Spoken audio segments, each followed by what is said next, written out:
Este programa é cofinanciado pela União Europeia.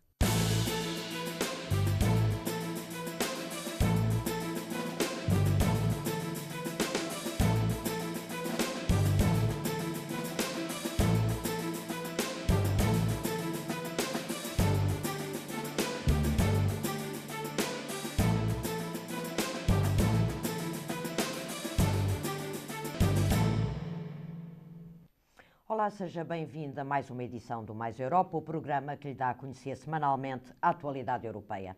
O tema que nos propomos debater esta semana não podia ser mais atual. A Espanha está à beira de um resgate e, se isso vier a acontecer, que consequências para a crise da zona euro e que consequências para Portugal? Mas antes, fique com a reportagem que preparámos para si e que o ajudará a compreender melhor o que está em causa no país vizinho. No passado dia 25 de junho, Espanha oficializou em Bruxelas o seu pedido de ajuda para recapitalizar os seus bancos, tornando-se no quarto país da zona euro a recorrer ao apoio financeiro da União Europeia. O valor do empréstimo pode chegar aos 100 mil milhões de euros. No entanto, os contornos do resgate espanhol são distintos dos restantes anteriormente concedidos, uma vez que este visa apenas sanear e recapitalizar o setor bancário. Na reunião do Eurogrupo de 9 de julho, os ministros das Finanças decidiram mobilizar 30 mil milhões de euros até ao final do mês de julho para as necessidades urgentes da banca espanhola. Sabe-se também que a taxa de juro a pagar pelo empréstimo será de 2,5%, com um prazo de amortização de 30 anos e um período de carência de 10 anos. Durante o encontro, ficou ainda decidido que Madrid terá mais um ano para cumprir as metas do déficit de 3%. Esta prorrogação irá permitir que o déficit deste ano seja de 6,3%, em 2013 de 4,5% e, por fim, em 2014 de 2,8%. A troco desta ajuda, a Europa exigiu ao governo espanhol medidas de ajuste adicionais a aplicar já este ano para compensar o desvio no déficit registado no primeiro semestre. O primeiro-ministro Mariano Rajoy anunciou logo no dia 11 de julho, durante o Congresso de Espanha, um conjunto de medidas que pressupõem poupanças no valor de 65 mil milhões de euros no espaço de 2 anos.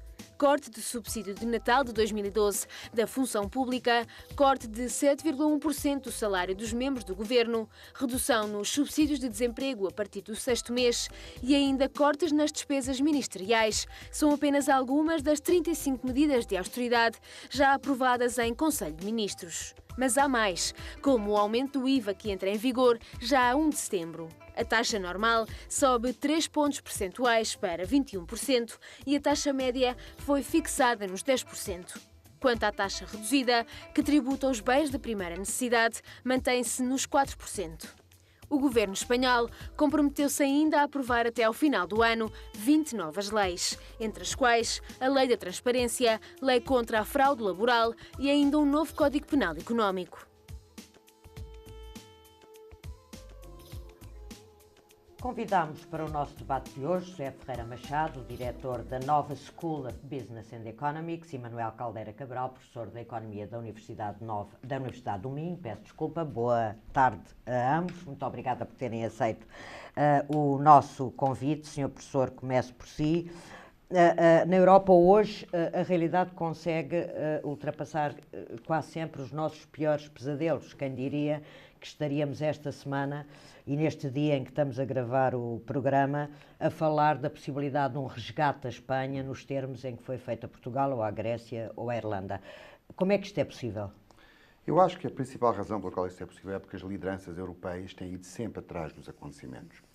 E os acontecimentos cedem sempre os passos timorados que as lideranças europeias têm estado dispostas a dar. Não deviam já ter aprendido alguma coisa? coisa? Mas eu acho que deviam ter aprendido alguma coisa. Eu acho que as lideranças estão divididas entre...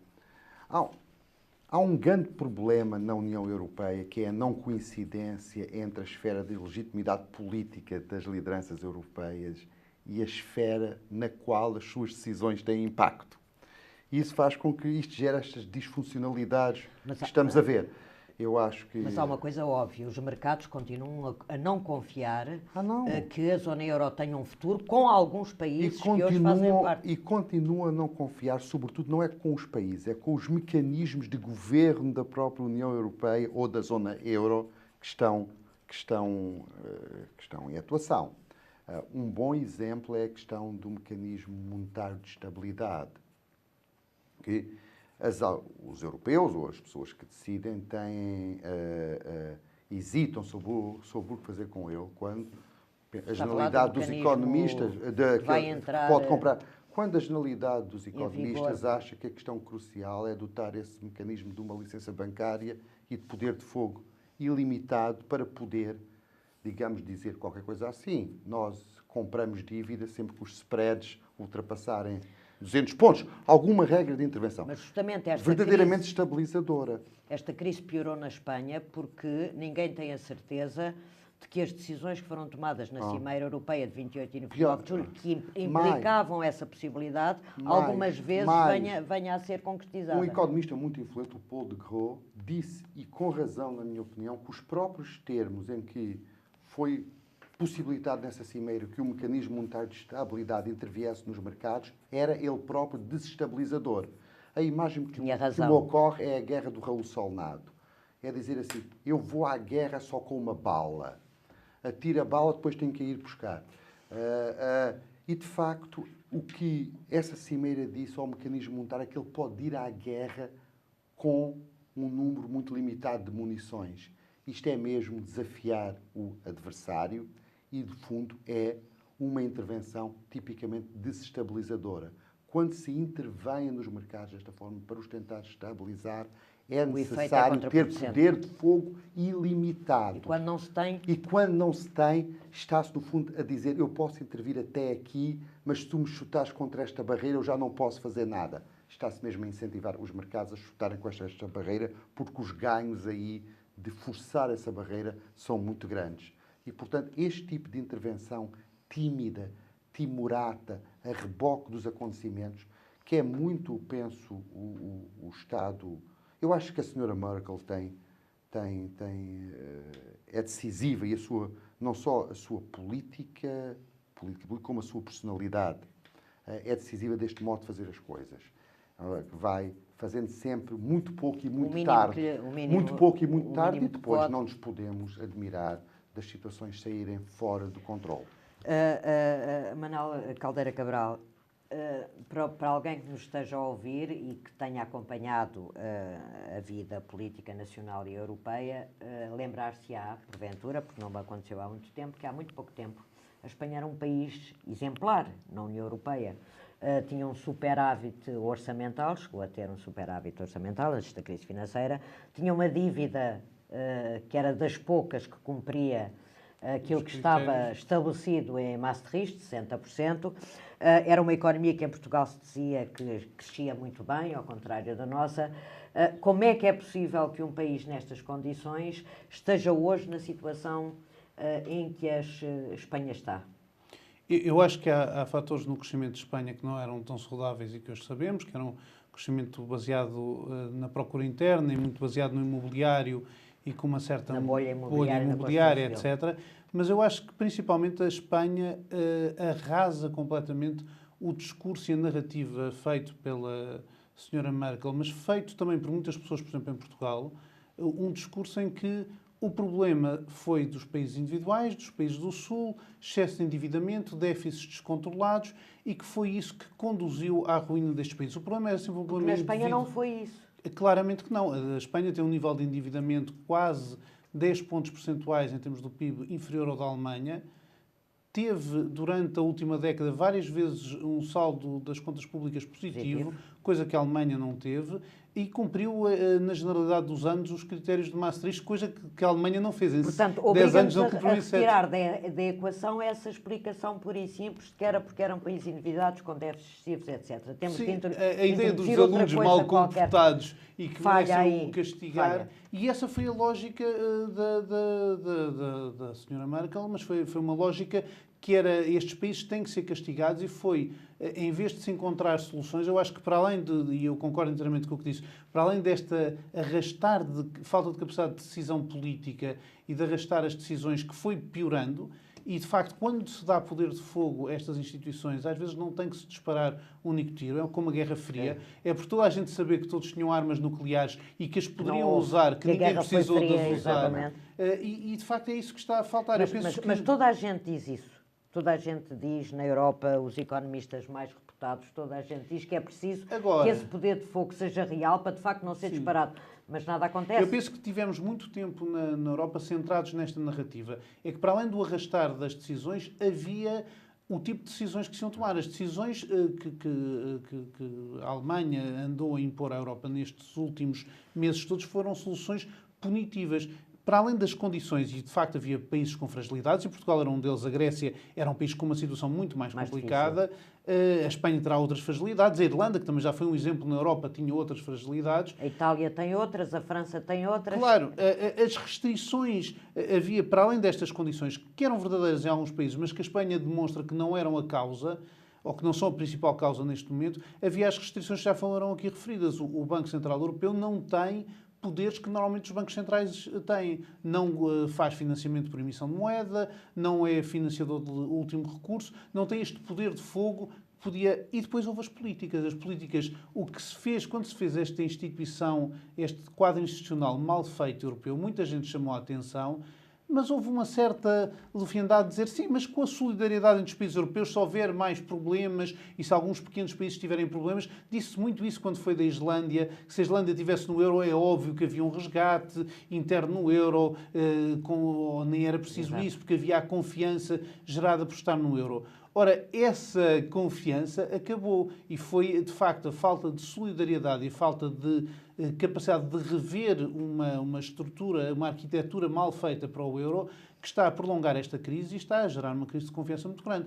Mas ainda não vemos sinal de uma mudança de estratégia, não vemos claramente esse sinal. Eu começo a ver sinais de mudança de estratégia, não nas palavras, mas é óbvio que a mudança de poder em França tem alguma influência nisso, mas eu acho que o facto da Alemanha estar à beira de uma recessão, o facto de haver avisos sobre o próprio rating da Alemanha... Exato, passou ao outlook negativo pela Moody's esta semana. Exatamente, faz toda a diferença. Eu penso que os alemães, infelizmente... Também pode ter o efeito contrário. Com toda a retórica que foi feita dentro da Alemanha, acho que os alemães só vão conseguir perceber quando perceberem muito concretamente, eu acho que essa concretização vai começar a aparecer, que o que estão a fazer à Europa vai lançar a recessão na Alemanha e vai provavelmente levar a uma revisão dos critérios da dívida, porque se de facto começa a cair a Espanha e a Itália, a França vai atrás e a Alemanha vai atrás. E, portanto, dizer que a Alemanha é muito segura numa Europa muito instável é de facto de uma fraca análise económica que não me parece que nem as agências de rating com tantas falhas que têm tido até elas já começaram a ver isso. Só a senhora Merkel é que tem tido dificuldades. Senhor Professor, quanto tempo um país como a Espanha pode ficar a pagar pelo seu endividamento externo os juros que está a pagar neste momento e que se aproximam daquele nível que foi considerado fatal para economias como a portuguesa? Obviamente tudo depende... Bem, tudo depende de qual é a Espanha taxa. Ainda tem... Ela não está a emitir. Isto são taxas em mercado secundário. Mas ainda tem de emitir 27 mil milhões até ao final de ano. Tudo depende da taxa que está implícita na dívida, que eu não sei qual é. Tudo depende também do crescimento e da inflação que são fracos. Portanto, grosso modo, à medida que, mas se isto se mantiver, a taxa, todas as novas emissões vão se aproximar desta taxa. Portanto, esta taxa é um atrator, num certo sentido, todas as outras taxas. Portanto, não se pode manter muito tempo. Esta taxa é claramente insustentável. Não há nenhum país do mundo, nem a Alemanha, se tivesse que pagar esta taxa, possa aguentar. Conseguia pagar esta taxa. Porque isto obriga a excedentes primários elevadíssimos para conseguir pagar, ou então crescimento, basicamente nós estamos a falar de um rácio. Temos o numerador e temos o denominador. O rácio só é estável se o denominador crescer muito, o produto crescer muito, houver inflação. Exato. Que não... Bem, o produto é difícil, a inflação não está no controle dos espanhóis, ou se o denominador for controlado. E a forma de controlar o denominador é gerar excedentes primários, isto é, excluindo os juros, gastar menos do que se ganha. E isso não é fácil. Sobretudo, é fácil ter. Eu acho que o máximo de excedente primário que Portugal teve foi com o Dr. Cadilho, para aí 2% do PIB, qualquer coisa das formas de crédito. E foi um esforço grande, não é fácil ter excedentes. Não é fácil, sobretudo porque os estados sociais cresceram, por motivos bons ou maus, mas o que é facto é que cresceram. E estão lá, o que significa que cortá-los implica repensar muito do contrato social que mantém as nossas sociedades unidas e a que as fez funcionar. E portanto, não é fácil. Portanto, isto é um problema, complicado. Portanto, eu estou a dizer com isto que não há muito tempo. Não há muito tempo. E a situação em Espanha está a agravar-se. Agora, esta semana soubemos das dificuldades das autonomias e da aparente falta de controle do governo sobre os gastos dessas autonomias. São muitas madeiras. Madeiras muito grandes. Muito grandes. E eu tive um amigo que esteve este fim de semana em Espanha e disse-me com piada: ó Zé António, eu estou a ouvir o discurso que se ouvia em Portugal há uns... Antes de ter perdido o acordo, aquelas fases da negação, depois admitir, até que, e parece que os discursos e a reação das pessoas, o tipo de entrevistas, é muito... Mas também concorda com o Manel Caldeira Cabral de que já não há muito tempo e que tem de haver uma mudança de estratégia eu concordo rapidamente. Totalmente com o que ele disse. Eu acho, como o Manuel disse, uma coisa extremamente importante, que é a importância das narrativas. E nós não nos apercebemos como a importância das narrativas condiciona a reação das opiniões públicas. Nós tivemos a infelicidade da crise ter começado na Grécia, que era o único país para o qual o problema era um desgoverno das contas públicas. E criou esta narrativa de cacau. Outra narrativa é de que no Sul são preguiçosos. Outra narrativa perigosíssima. Outra narrativa é a narrativa das cigarras e das formigas, que é uma narrativa perigosíssima. Enquanto também. A crise não chegar a um país do Norte, não há solução. Enquanto um país não chegar a uma crise... Enquanto a crise chegar não a chegar um país do Norte, e provavelmente a Alemanha não será o primeiro. Provavelmente o primeiro será a Holanda. Ou a França, eventualmente. Não, a França não é do Norte. A França gosta de parecer do Norte. Mas é um país charneira central. Eu acho que se chegar à França, não passa da França. Tudo tem de mudar. Porque a França não é nenhum dos outros países, não é? Manel, só uma questão, o tempo está a voar. Se as coisas continuarem a correr mal na Espanha e na Europa, obviamente, nós pagaremos muito caro, nós portugueses, a nossa economia. Se as coisas correrem mal em Espanha, nós pagamos diretamente caro logo nas exportações, ao nosso principal mercado de exportação. Mas é mais do que isso. Mas é mais, agora, quer dizer, e se essas coisas correrem mal em Espanha e for contido aí o problema? Se o problema não for contido aí, pagaremos muito mais caro. Mas mesmo correndo as coisas mal em Espanha, o nosso problema é só um problema de mercado ou é mais do que isso? Não, é mais do que isso. Nós temos muitos imigrantes a trabalharem até em trabalho sazonal em Espanha. Temos muitos turistas espanhóis e temos um problema que essas coisas começarem a apertar muito em Espanha, tal como em Portugal muitas empresas que não exportavam passaram a exportar com a crise, baixando as margens. Eu penso que isso vai acontecer com a Espanha também. Vai baixar as margens e, nesse aspecto, vai concorrer, entrando no nosso mercado com aquelas coisas de arrasar, por exemplo, na agricultura, que eles já no passado fizeram, mas vai também no turismo. O nosso turismo estava a ficar mais barato que o espanhol e, portanto, há uma série de efeitos indiretos. Isso vai ter consequências para todo o planeamento que temos para a entrada para o regresso aos mercados, tudo isso. Obviamente, e no próprio crescimento económico poderá ter, que é a tal variável que às vezes tem menos em conta, consideração, mas que é fundamental até para a apreciação que os mercados fazem da capacidade dos países de poderem voltar aos mercados. Exatamente. E financiar nos mercados. O problema da Espanha, para nós, é muito mais complexo. Esta questão, de facto, dos discursos e das narrativas é muito importante. Alterar o discurso, e foi também a criação deste discurso que criou na Alemanha a Merkel, com o discurso que fez, ficou refém agora das mudanças que não consegue fazer. Não consegue fazer e tem mais dificuldade em mudar a narrativa e mudar de estratégia. O nosso tempo esgotou-se, mas eu não me despeço, ainda voltamos. Quanto a si, visite-nos em maiseuropaalargamento.wordpress.com para continuar a par dos temas que debatemos no nosso programa. Pode também deixar-nos as suas dúvidas, os seus comentários e escrever-nos para o e-mail da RTP. Tempo agora para a rubrica habitual sobre o alargamento da União Europeia, na qual esta semana analisamos a história do pedido de adesão de mais um país balcânico candidato ao espaço comunitário, a Macedónia. Ora veja.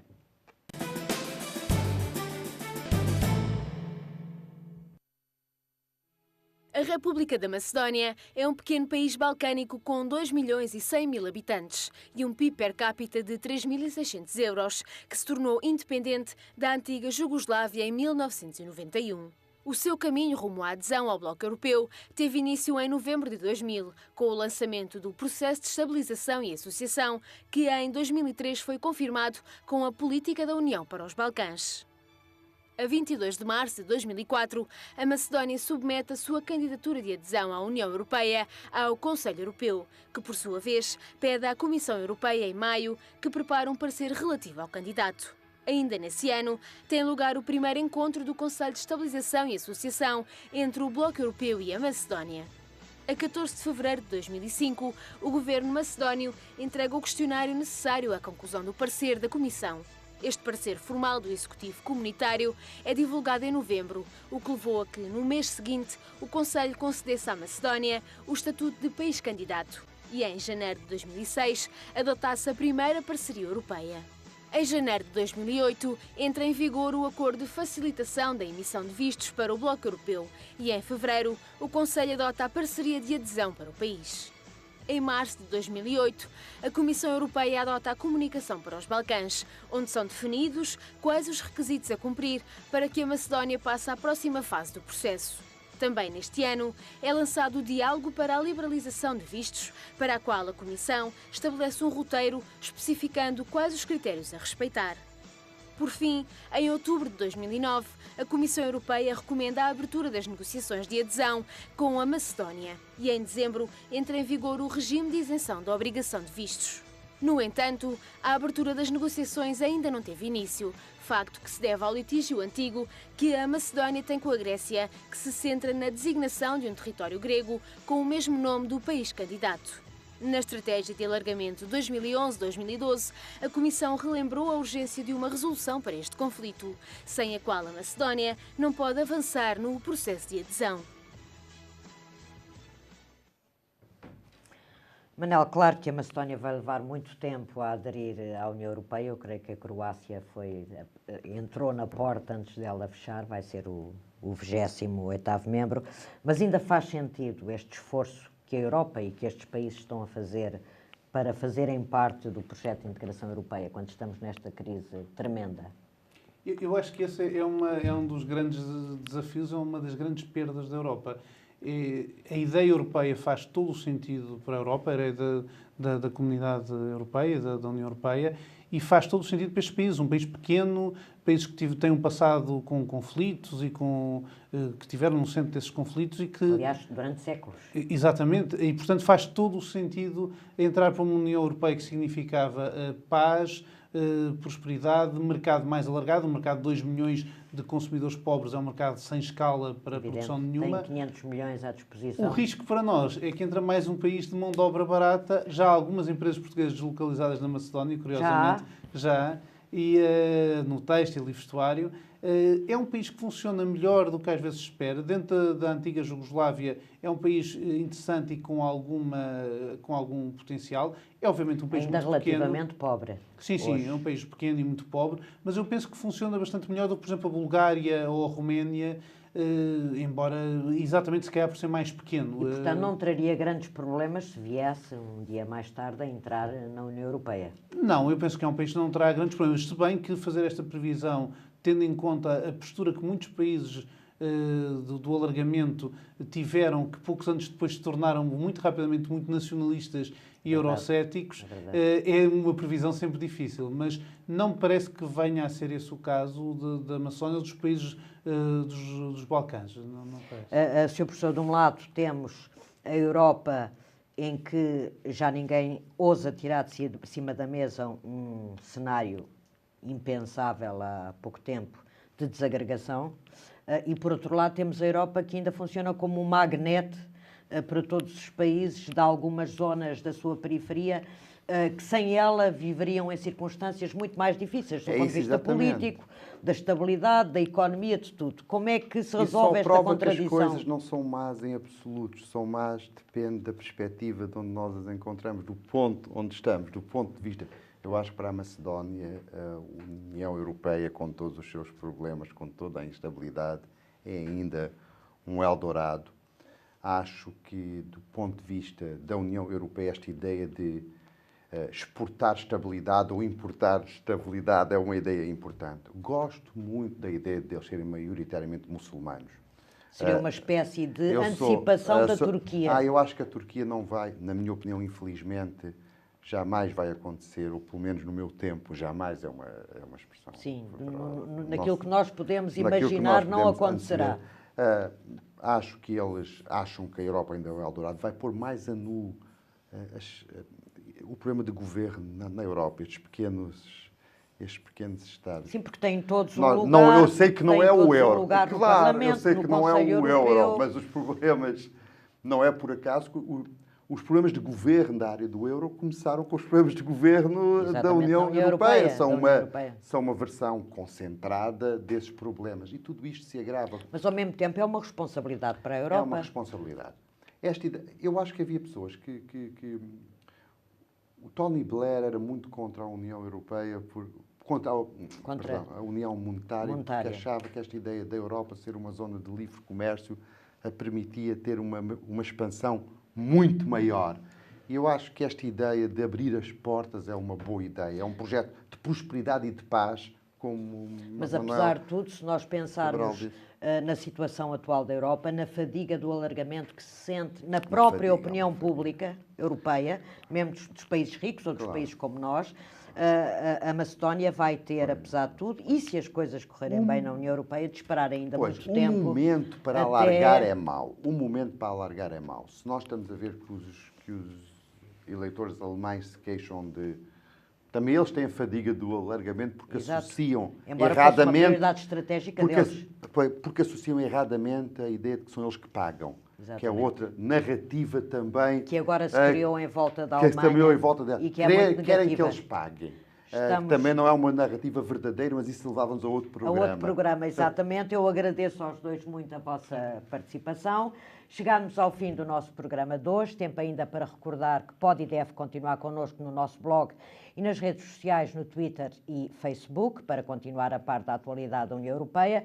Já sabe que para a semana trazemos até si mais uma edição que não vai querer perder. O encontro fica marcado à mesma hora aqui na RTP Informação. Até lá.